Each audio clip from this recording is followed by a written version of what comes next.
This is 2 Minutes About Time with Luke Allen and Robert E.G. Black, the podcast that takes a look at the film About Time 2 minutes at a time. I am Richard Curtis, and I hope you enjoy it. And if you don't, well, you can just travel back in time 2 minutes and listen to something else. I'm one of your hosts, Luke Allen. I'm joined as always with my co-host, Robert E.G. Black. Hello. And our special guest for this week, Helen Austin.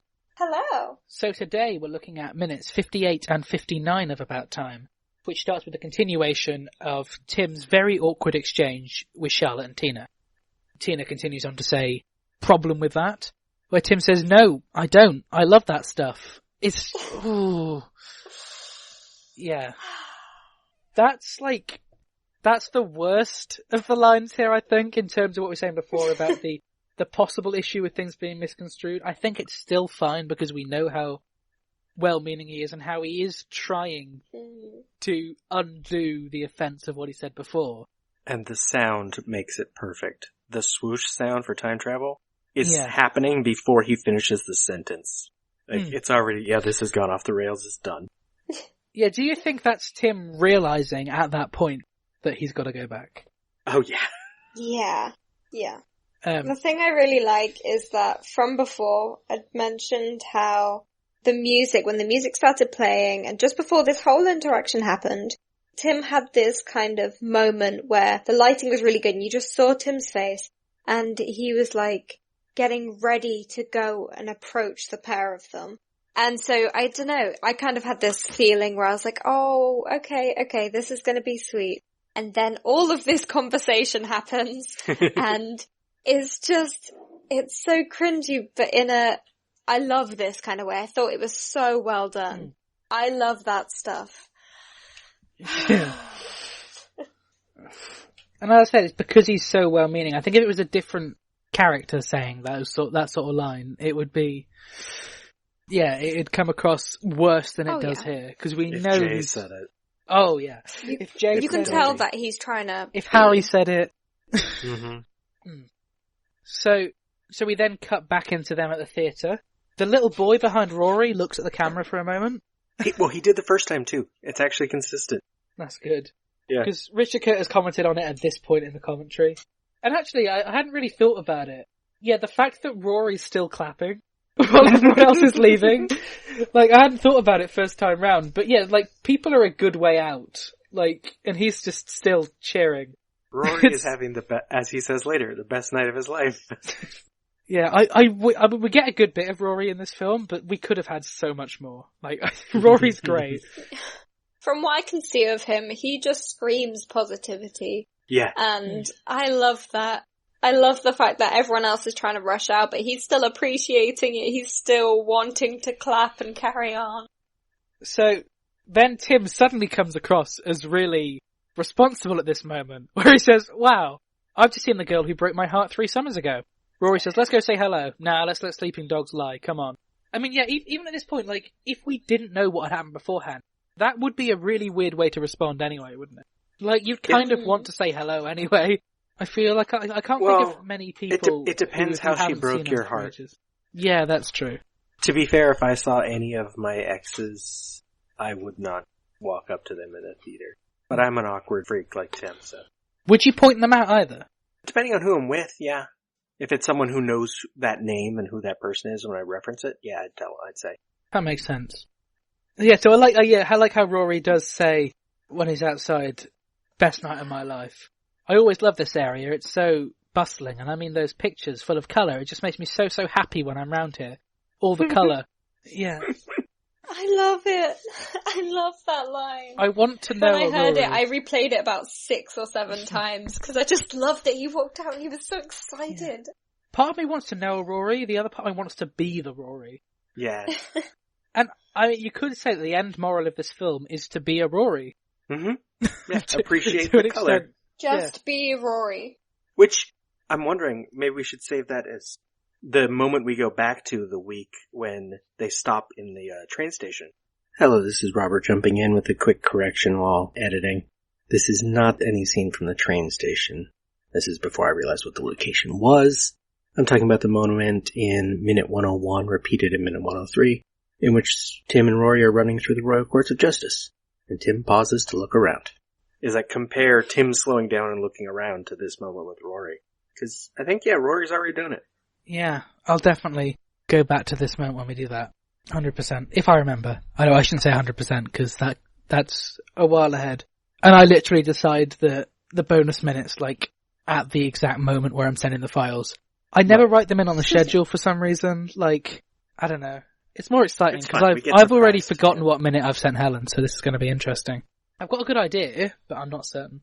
So yeah, then Charlotte comes up to Tim, which I think it is good that Tim and Charlotte, Charlotte thought her and Tim were close enough during that summer they spent together to still go and see him. And to recognise, obviously they spent a summer together, you'd think that they would notice each other, but yeah, it's just worthwhile saying. And another comment is this girl with the bike, right, leaning on the tree. Did you notice her, Robert, at all in your background spotting? I noticed the bike. Apparently, one of the extras or a passerby or someone chose to stand there. Richard Curtis said, okay, well, if you stand there with your bike, you will have to stay there for 6 hours. And she did, and didn't move at all. She stayed in that exact position for 6 hours, which is amazing. And he says she deserves, all the credit. I think she's referred to as, girl on bicycle or something. I don't know if she's got a credit for it, but she should. It's weird he said girl on bicycle, considering she's not on her bike at all. It's just an oddity that's quite interesting. So Charlotte spots Tim while Rory is roaring. Tim. Oh, Charlotte. Tim, lovely to see you. Tim says, what a surprise. Which, yeah. I do love when Tim delivers these sort of tongue-in-cheek lines. What a surprise, and other moments, beforehand, where it feels tongue-in-cheek the way he phrases them. Almost as if he's trying to make someone laugh, but isn't. There's no one he's saying it to as a sort of jokey thing, but at least that's how I'd taken that reading of this line. To sort of be that he's almost even having a joke with himself about, oh yeah, what a surprise, Yeah. Although I guess he is telling that joke with Rory because he spotted Charlotte. So maybe the fact that he pointed her out, it's still sort of a joke. Oh, what a surprise to see you here. Yeah, I don't know. Charlotte says, wow, sorry, this is my girlfriend Tina. And how Rory just goes, she's gay. It's such a great sort of line which I think is said so quickly, it sort of flies past, but it's such a good another laugh in this, really. Yeah, he's worse than Tim, so it makes Tim even better for what just happened. Now, I got that, but I'd also interpreted it that Rory could have been better than Tim and was pointing out that Tina was gay and Tim hadn't realised that at first. I kind of thought it was like saying it's not only Tim who would make this, who would have that interaction. It's not just him who has this opinion, it's just a thing that a lot of people kind of may have interpreted that to mean. It almost humanizes him a little bit more. Yeah, more. It makes Tim's interaction feel more normal. And obviously Tim tells Rory to shut up, and he says, oh yeah, hello Tina. So Charlotte says, look at you. It just never occurred to me that you existed outside of Cornwall. We're about to go get dinner, but it would be great to hang out sometime. And Tim says, yeah, sure, I'd love that. And then Charlotte says, oh, and send my love to little Kit Kat. How is she? She's okay, she's not finding London totally easy. Right. Well, Jimmy says he sees her sometimes. Really? Since when? You knew there was always... So this is interesting. Jimmy sees her sometimes. Yeah. Because they are dating at this point, right? Or they were on and off. They're on and off, yeah. I think by sees her, I think she means they go out on dates, but they're not together. That makes sense. Because I think they did say before that they're on and off. Did they say that? Oh, later on in the film? That's later. Yeah. Okay. At this point, we might have forgotten who Jimmy was and watching it the first time. Well, yeah, we don't really see Jimmy at this point. Well, we see actually him at the in the film. We don't know Jimmy's name at this point. No, we know that... We've seen him, but we don't know who he is. Yeah, we've seen someone talking to Kit Kat at a party. Yeah. And then we know that Charlotte is the cousin of Kit Kat's boyfriend of that time, Jimmy. Yeah. But we don't know who Jimmy was. That moment where we do see Jimmy for the first time, I remember thinking, oh, it's Albert from Victoria. That was the moment where I'd recognised him. So that was the moment to me where he was a character and not an extra. And obviously, Helen, you don't see Jimmy at all in these minutes, so... Yeah, I don't know. At this point, I had no idea who Kit Kat was or anything. I just kind of got that afterwards when I kind of watched the trailers and learnt a bit more about the film. That's when I figured out who that was in relation to these characters. I've said this a few times. These characters who we only see little glimpses of, they're so three-dimensional as characters that you do imagine that there could be a whole other film about them. Oh yeah. Like each of them, even down to Jimmy, Kit Kat, Rory, like there are just so many characters where it's like, even if they're only in a couple of scenes, they feel like real people. And it's brilliant how Richard Curtis can do that so well and give each character such different personalities, even when they're hardly in it. That's one of the many reasons I admire Richard Curtis's writing. And his directing in this is brilliant as well. I mean, Helen hadn't asked you actually, so what did you know of Richard Curtis outside of this film? Not enough. Okay. I mean, if you've seen the list of the things he's written, or is that one of the things you researched, or is that a thing for me to recite now? You can recite it. Like you can't recite it from memory, Luke. I know most of them. I think there's a few which I wouldn't. You probably watched most of them this week. Yeah, alright. So TV, you've got one episode of Doctor Who, which is Vincent the Doctor, and then you've got, he was one of the creators of Blackadder, The Vicar of Dibley, and Mr. Bean. Film, For Wedding and a Funeral, Notting Hill, Love Actually, Yesterday, The Boat That Rocked, Bridget Jones, Girl in the Cafe, and he also was one of the founders of Comic Relief. So he's basically a genius. Yeah, I now need to basically apologize that I didn't, because looking at the list, you could put almost all of my favourite films. Almost all of my favourite films are on that list. And TV shows, I'm a big fan of Vicar Dibley, Bridget Jones, Love Actually. I love them all. There have been, because so many of our guests have been Americans, there are a few people on here who even knew that Vicar of Dibley exists, so it's such a relief to know you're a fan. I keep talking to Robert about it. I'm a huge fan of Vicar of Dibley. And it's kind of surprising me now, like, how did I not... I'd obviously heard the name, and I obviously knew of them, but it's crazy that I didn't quite make the association with everything, you know? When I first realised, like, when I became a fan of Richard Curtis, then I looked through his list, and I was like, oh yeah, my favourite episode of Doctor Who was Vincent the Doctor, and he wrote that as well. Like, it's just... Mamma Mia, Here We Go Again. Oh yeah, Mamma Mia, Here We Go Again, yeah. It's just... Yeah, he is... Honestly, I think most of the films that have inspired me to be an actress are on this list. Huh. So there we go, Richard Curtis, if you've made it that far into the show, there's another of the many compliments we've given you over the whole recording.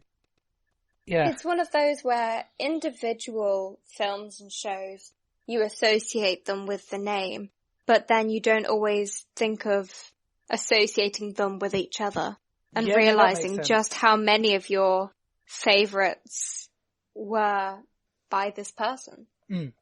Yeah.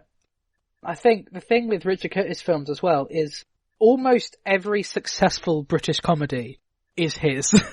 Like, yeah, you take a look at like the top British films lists. Sorry, I'm and just probably at least half of them are Richard Curtis movies. So, yeah. The fact that he even knows that we exist is exciting to me. You get really, really attached to the characters that he's created. He's brought to life these characters. And they feel so real, but so comedic. Yeah. Like, I think most people would write a character as, okay, this is the comic relief guy, so he's just there to say funny things. Whereas Richard Curtis is like, okay, well, let's still give him, even if we don't hear a backstory, let's at least imply that he's got one. You know, let's allow, I mean, it's probably partially to do with the casting decisions as well, like, allow these to feel like real people, because a lot of the comedy is the comedy in the way of if you're out with your friend and your friend said a funny thing, rather than major, stupid, silly things happen. Yeah. And I just realized as you were saying that in just this moment of Rory, like, talking about best night of his life and how he says all this, I get more a sense of him as a character with, like, his own life than every single character in a movie that I watched last night. To be fair, it was a bad movie, but it was like they weren't even trying. And in one little exchange of dialogue here, I get the impression that he does stuff when we don't see it, you know? I saw your complaints on Twitter about the film. What was the film that you watched last night that was awful? Well, I watched two, but the one I'm talking about is called Evil Things. which had 5 main characters that literally I didn't know their names half an hour in. Yeah, that's not and didn't great. care an hour in. And it was just like, and then we don't even see them die. Right, this isn't the place to complain about horror films, but. Was that, is it one of your things you did for The Room then? I might mention it on there sometime, I don't know. But yeah, it is incredible how much depth is in this, and I think that's why things like, possibly less with his TV work, like Mr. B and Blackadder and Vicar of Dibley, a little bit still feel like funny things your friends would say, but they're slightly more of the silly things happening for the sake of silly things happening. But that works with the tone of them. Like, he knows with romantic comedy to still make these feel like real people. And I can't figure out how he does it, but he does. As a kid, me and my friend, I used to be so into Vicar of Dibley. And I used to get my friend, me and her would like act out certain parts, and like in the episode like The Handsome Stranger, when there's the song playing and, you know, there's this wedding scene and there's kind of like this choreography. Yeah. I watched it me and my friend watched it literally. I would teach her the routine and just do it all the time. Like, I loved watching it, and I think Vicar of Dibley was a huge part of my childhood. Mm. There is so much rewatch value. Like, I think I only discovered Vicar of Dibley about a year or two ago, but I've rewatched it still countless times. Like, especially since it's come up on Netflix recently, it's like, if there's nothing else to watch, I'm watching Vicar of Dibley. And yeah, and the thing with Richard Curtis, especially with all the comedy stuff, is there are so many jokes which you don't realise first time round. Like, each time you watch it, other jokes hit you, and it's, yeah. So, Robert, if there is any way in the States to watch Vicar of Dibley, I think you said, like, BritBox. It's on BritBox, yeah. Yeah. I think I can get a free trial of it. See what I can watch. Yeah, I think that would definitely be interesting to get your American perspective on. Because it is a very British comedy. I should do it, because you mention it so many times in this show, so I should give it a shot. And I think I did at least once or twice on other shows as well, right? I think I did it. Yes. When you did Please Be Seated, I think I mentioned it. Yes, I can't remember how did. or why. And I probably mentioned it on The Room or something at some point. I know you mentioned Richard Curtis stuff on The Room Minute, but I don't think you ever mentioned Vicar of Dibley specifically. But yeah, it's really, really funny. And consistent. Like, considering how I hadn't realised watching it like through once the whole series had been finished for ages, as to how many years were between each series, and yet how consistent the flow of the show is. Mm. And just like on a similar note with the fact that a lot of his films were what inspired me to be an actress without exactly knowing, yes, it's Richard Curtis films. Yeah. But I was already trying to pursue acting when I watched Mamma Mia, Here We Go Again. Mm. But it pushed me so much more because I just thought they did such a good job with some of those flashback scenes. Yeah. I loved it. I watched it so many times, and at times it felt like I had this appreciation for it that, I don't know. It's one of those films, as soon as you watch it, you think, I want to be involved in this. Like, I just wish so I fun. was part of that film. Yeah, I'm rarely envious of anything involving dancing because, like, the directors of my school shows will know how awful I am at, like, every dance. But watching Mamma Mia, Here We Go Again, and even obviously the first Mamma Mia, just seeing how much fun they all have, it's like, yeah, I want to be there. I wouldn't mind spending hours, days trying to remember the choreography to have that fun. So yeah, I think that's definitely the vibe you get with a lot of his films as well. Like, even though they are heartfelt and often hit quite deeply, they look like they're fun. Like, you can sense that everyone gets along really well. There's a chemistry that I just don't see in so many other films. There's a chemistry that's produced between the characters, and you can tell that probably came from a chemistry between the actors. The life on set. I mean, it feels almost wrong to compare to these two things, but I mean, when I was writing Unstable, that the idea and what I'm trying to go more into in the like, as I said before briefly about like doing the TV series using the same characters that I'm writing with Unstable, is that Adam and Sophie relationship is inspired by like every Richard Curtis relationship almost. Well, when we were filming that, actually, there was a time that the entire montage was just us completely being almost ourselves in real life as well. Like, the way that you kind of filmed it, you were like, be in character, but just have fun. And that ended up being one of my favorite parts in the entire thing. And I think it's because you could see a chemistry. Yeah, I mean, to look at, like, the shooting day, it was literally we've got, like, 10 minutes before you need to get your train. So to look at it like that, it was like, how on earth did we get that out of Rush? I think I literally was like, okay, act like a couple and walk to the bridge and back. And somehow, I loved that. And I think that's one of my favourite bits. I nearly put it into my filmmaking showreel. The only reason I didn't is because the new version involves Lara's song, and I'd already put her music video in my showreel. I thought it'd be kind of weird to have the same song twice. But yeah, it's wonderful. And I think your performance there, because that wasn't how I'd intended it to look until afterwards, and I was like, oh wow. And there was so much more footage I could have used from that as well. I feel like we've sidetracked quite a lot. Yeah, have we gone into... We haven't even gone into 59 yet, have we? No. No. So, have we got any other notes? Have I even finished 58? We did finish... Yeah, you got through 58. Yeah. You knew there was... The only other note I have is the specific is now we know when the movie started. It was New Year's Eve, 2004 to 2005. And I think, as we said before, like that, it feels weird because I think we discussed this when you look at time before. In my mind, the whole film is 2013, even though it's 9 years. It's 9 years of 2013 in my head. But it's still timeless. Timeless enough. Basically, it ends in 2013. Yeah. But there aren't many sort of specific moments where you feel like, that's dated. Like... No. I mean, the whole Kate Moss thing, maybe, but that's still fine. The exhibit was still there. Yeah. And I'm sure it's... I do still occasionally... Surprisingly, before watching About Time, I realize, Helen, you don't even know there's you don't even know there's a Kate Moss thing, but there's a Kate Moss thing in About Time with them going to like a Kate Moss exhibit and all of that.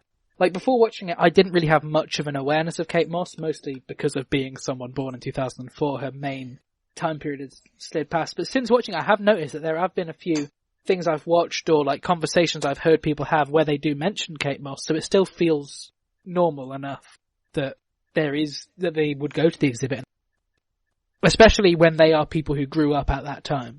So yeah, if we got any other comments on 58 before we slide straight into 59. So Charlotte continues in 59 saying something there. Sorry, you are? Obviously to Rory. And he says, very well, thank you. And we've got Tim saying, well, she means your name. He says, Roger. No, it's not. This is a brilliant callback. There's a brief moment earlier on in the film wherein Rory's boss refers to him as Roger instead of Rory. So this is sort of a brilliant callback that it's still funny even if you don't remember that moment. And it's not. It's Rory. She says, nice to meet you, Rory. Yeah. And then Charlotte carries on, and I quite like this bit at first where she does just talk to him and then leave. Obviously this changes in a moment. But that feels enough like what you'd expect their relationship to have been, of nice to see you again, brief catch up and then go. Right. Yeah. So Charlotte says, right, sorry, we should get going. It was really great to see you. Tim says, you too. Charlotte, I'll see you soon. Tim, yeah, bye. And Rory says, she is beautiful. We hear Tina saying, very weird.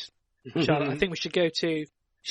Rory continues, she is so beautiful, if you had sex with her, you'd die. You'd just die. You'd open her shirt, you'd see her breasts, and your eyes would explode.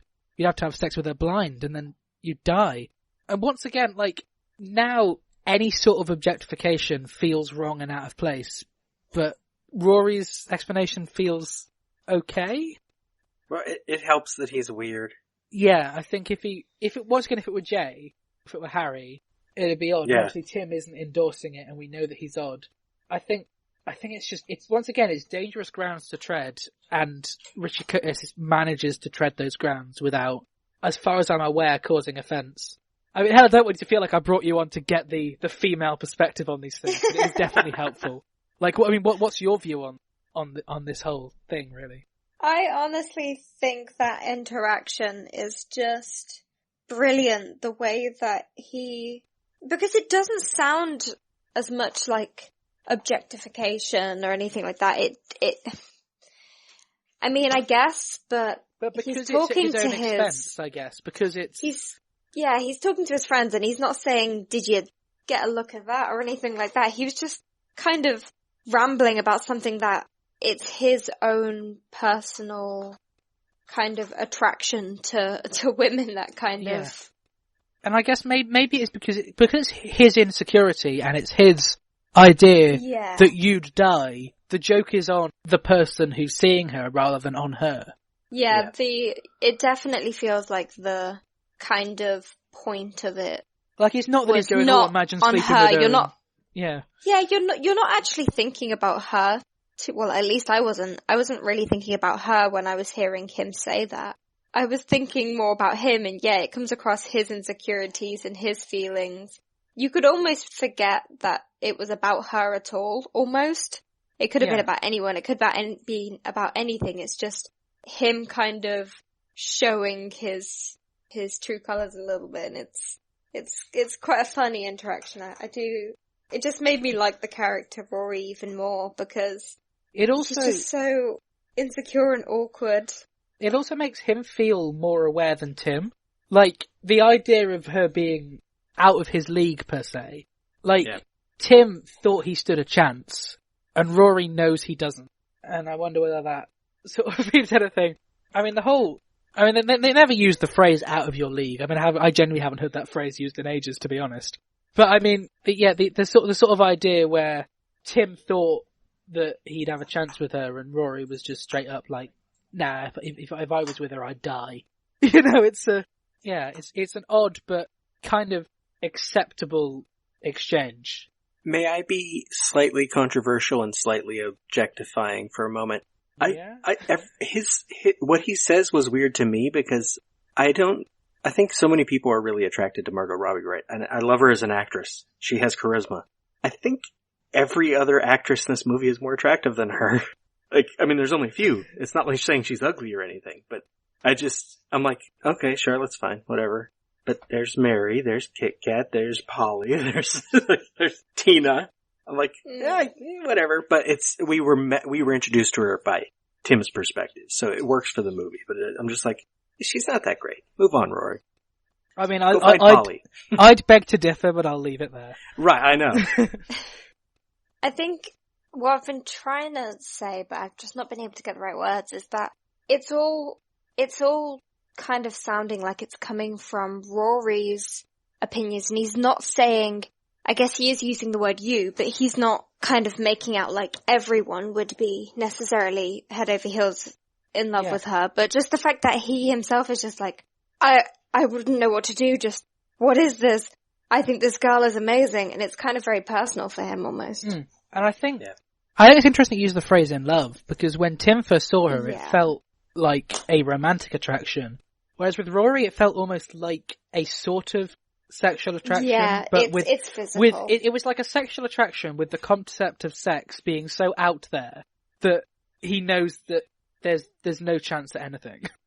Visually, it's nice here also in that when we first met Charlotte in the film, she is objectified by the film. Yeah. We see her from her legs. We see her legs up to her. Is in the first shot. Here is Rory saying this entire sequence hasn't treated her that way. It's focused on her face and her talking, and just let her be a person. And so it works really well, because then it makes his thing doesn't sound salacious. It sounds nice. You know, like, it sounds like the thing you might think if you saw someone that you thought was attractive. He just says it out loud. He just said it, yeah. I think that makes sense. And yeah, I mean, it is worth saying, like, we said before even in how she was written, when Tim first saw her, looking at Tim as the narrator of this film and Tim telling us the story, as to how when he first saw her, she was kind of objectified and she was just the attractive girl. There is more personality to her in this scene. Yeah. Than there is to her earlier on. Like the fact that she stops mid-sentence to talk to Rory because she realizes he's standing there. You know, there's something more to her. So it's like Tim has matured at this point to see her in a different light, and seeing her through Tim's eyes, that's how we're viewing her at this moment. So Tim then says, well, you notice she didn't give me her number. And then Charlotte runs into frame and grabs Tim's arm to steal from your pretty much description of your notes. Yeah. Charlotte says, Tim, I told Tina to go have dinner on her own. Are you hungry? This whole thing seems kind of odd. Well, it makes sense, but I think you can see through this that Charlotte expects that she would end up hooking up with Tim or whatever, because otherwise they would meet as couples, as pairs of friends, and go and have dinner. Like, you know, Rory and Tina would join them and they probably just eat in a cafe or something, you know? Yeah. It was very kind of assuming of her to be like, oh, I've already ditched my friend. Yeah. Let's go out, rather than being like, do you fancy this? I could always say, she assumed that he would just be up for it. She already kicked her friend I don't want to say that, but kicked her friend to the curb, basically. Yeah. In order to go out to dinner. And then, it's about to come up anyway when you say it, but it then follows on with her kicking Rory, not even letting Tim do it. She kicks Rory to the curb. Yeah, I think my interpretation of this is when Tim and Charlotte first meet, as she even hints in dialogue later on, he likes her, but she doesn't see anything in him aside from friend. So now she's seeing him in this light. I feel like he's almost a rebound to her, that maybe she's just come out of a difficult relationship and she knows that Tim is someone who liked her and wanted to sleep with her, so assumed that instantly being with Tim would make her feel good. Yeah. Or worst case scenario, like any guy she sees, she just assumes, if I want him, I can have it. Yeah. Either way, it's like, how does that, the movie is focused on Tim, so it's like, we have to assume it, or guess it. She doesn't feel as much of a, if I want him, I'll have him kind of character in this. Not in like a predatory or bad way, but maybe she's just used to it. Yeah, maybe. Yeah, maybe she doesn't know that she thinks like that, but she does.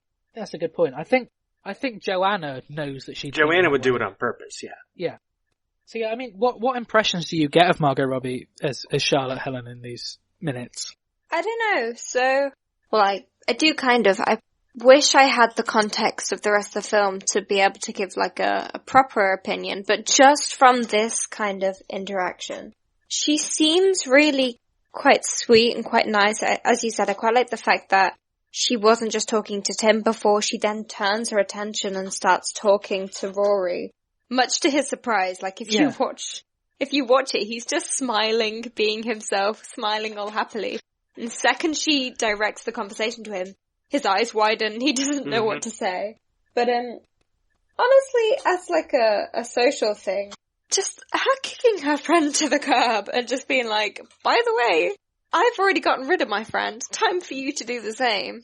It's her wording actually. She says something like, I've told Tina to go have dinner on her own. Yeah.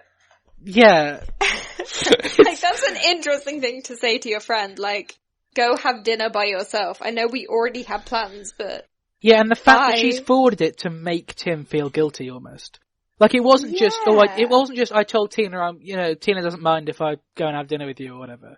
Like, it was almost, the image of someone going out and having dinner on their own is quite a sad image. I think you're instantly thinking, okay, well, if she's done that, then I'd better do something.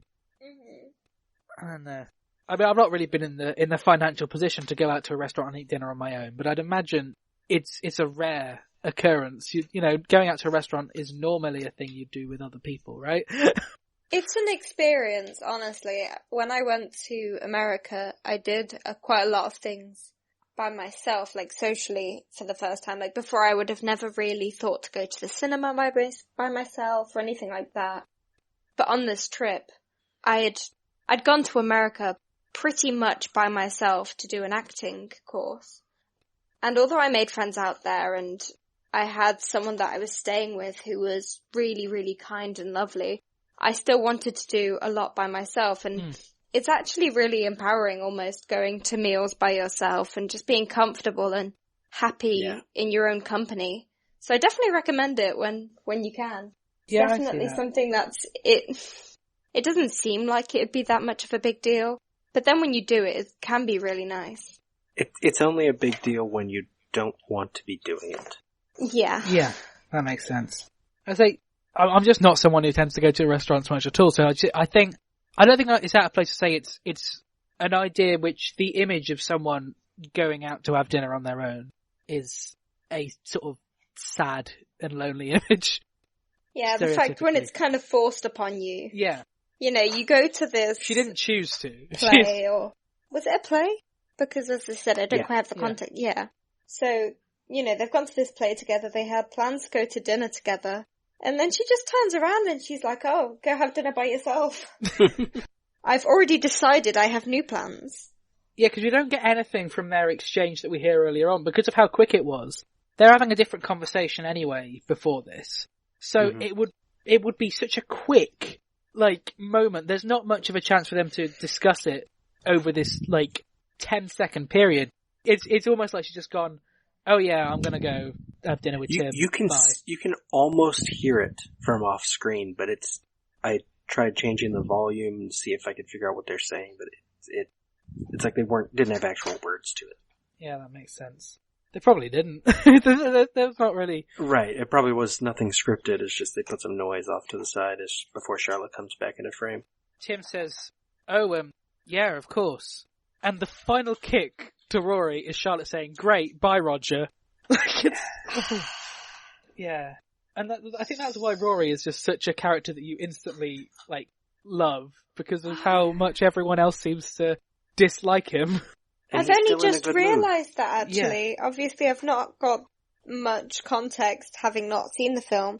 But it's only just clicked with me then when you said it, the fact that she said Roger instead of Rory. Which is just another... Yeah, because he corrected himself. I mean, he said Roger then Rory, but he did correct him. It's just, yeah. Kind of shows she was only half listening to him when she decided to direct her attention to him. I think she felt like she had to. Yeah, she felt like she had to, but didn't really care about the answer. And I mean, I think part of that is if you're making a phone call with someone and you've got something you specifically need to ask them, but you're getting through the pleasantries first, you're sort of semi-listening to what they're saying, but know that you need to do what you need to do. Yeah, she heard his first answer and then stopped listening. Yeah. Yeah, when he corrected himself, he was almost talking to himself at that point anyway. No. He was almost telling himself, no, it's not, it's Rory. She wasn't listening.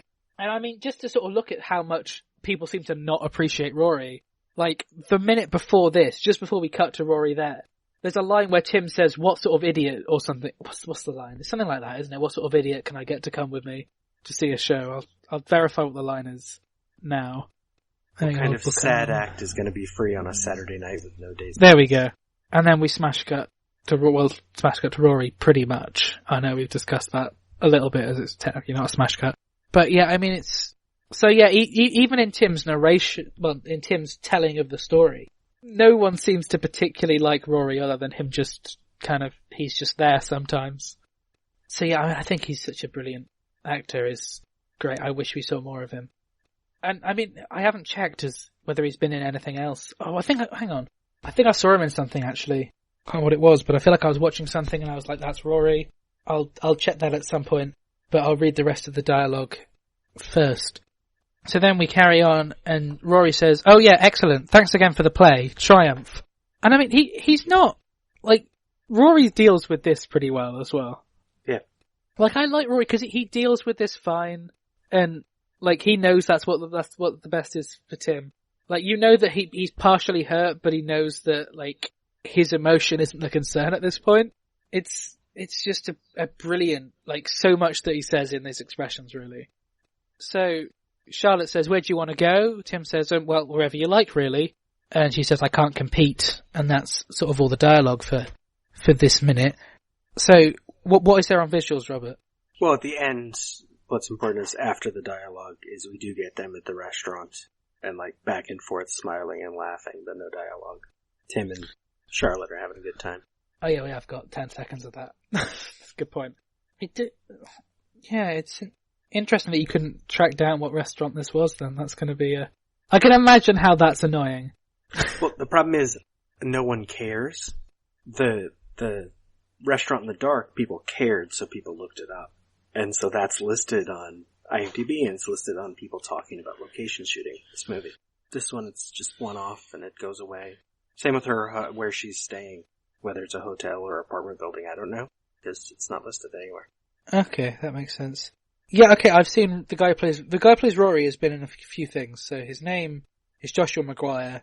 And, I mean, he's done like EastEnders and Doctors and stuff, which seems to be most actors seem to, who have reached this level of like romantic comedy or like major films seem to have started in a one-off role in a soap.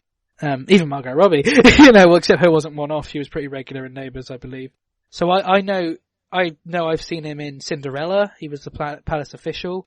He was in a sitcom called Siblings, where he played Jack. And he's in Lovesick, which I haven't seen, but I know is a thing that quite a few people like. So, I mean, Robert and Helen, did you recognize the guy who played Rory from anything? No, and looking at what he's been in, the only things I've even seen are Mr. Turner and Cinderella. Well, and About Time, obviously. Yeah. And Helen, what about you? Have you seen him in anything? I'm just trying to see if I recognize... I'm just trying to find the actor's name. It's Joshua Maguire. But yeah, I remember actually, because I watched Cinderella quite recently. I mean, I've seen it several times before, but I rewatched it only a couple of weeks ago, and I do remember that would have been what it was, which I'd seen him in. And he's only in it briefly, but I do remember the sort of, hang on, is that Rory? But yeah, I mean, I think he's great as like a comedy actor in this, and I might, if Siblings is still an iPlayer, I might rewatch that because it appears he's a regular in that, and that's quite a good sitcom. I don't remember much about it, but I remember binging through it in like a day and thinking, this is pretty good, so it's worth giving that another go. Well, I do like him in this, so I don't know, I think I might watch some stuff that he's been in. See. Oh, and he's got one writing credit for a short called The Dying Hours, which doesn't seem to have much info, well, no picture or poster on the IMDb page, so probably not much else info on that. But yeah, I mean, I could imagine him doing pretty well as a comedy actor, because yeah, just the way he is in these minutes make him one of my favourite characters. Mm. I mean, we have realised, Robert, yeah, that the weird characters are the best ones, like Kit Kat, Rory, and I mean, I think Desmond's. I mean, my favourite will be Bill Nighy as the dad, which is just different because even nice Polly, who has one line of dialogue, is such personality to her. Yeah, it's so wonderful how much personality goes into these characters, which I'd go as far to say pretty much no one feels they should care about. I think that's probably a mix between his good, the writing, and casting actors who are actually, motivated and caring enough, which you'd hope most actors and actresses are. Obviously, I know you are, Helen, to actually put thought into how their characters are in a situation. Because I feel like if you had an actor who was just doing so many little spots on different films and TV shows, they might just be like, oh, I'll do these lines and then carry on, But I don't know much of that, but I'd sort of imagine that a lot of actors wouldn't put as much thought into giving their characters a background as some of these minor characters seem to have, and such a personality. So have we any other comments on 59? Nope, they ended a Japanese restaurant, and we'll get to that next time. Okay, and Helen, any comments for you? No. So, where can our listeners find you on social media, Helen? Yes, so you can find me, and we figured this one out last time, on my Instagram, which is Helen_Mae_Austin. Where Mae is M-A-E. I do post there, I just never take note of what my own name is. That works. And I mean, yeah, I think you're not one of those people who overposts and spams, so it's good because, I mean, I know at least on my part, like I know some people who post so irregularly that it's nice when we see that you post that. You take notice more sometimes. Yeah. I think that's you don't need to know every part of what I've been doing over the last couple of weeks, but if I do something really interesting, I will let you know. I think that tends to be what I mean, you're less than I do, but I still don't tend to post too much. I mean, I do on the 2 Minutes About Time page because we release 3 episodes a week and I'll post about each episode as it goes out. But on my personal and on my page, it's just like, post if there's something worth talking about, don't post if there isn't. Yeah. Well, a big part of it has been that up until now, for me, I've kind of been balancing other things as well as acting and kind of my social life.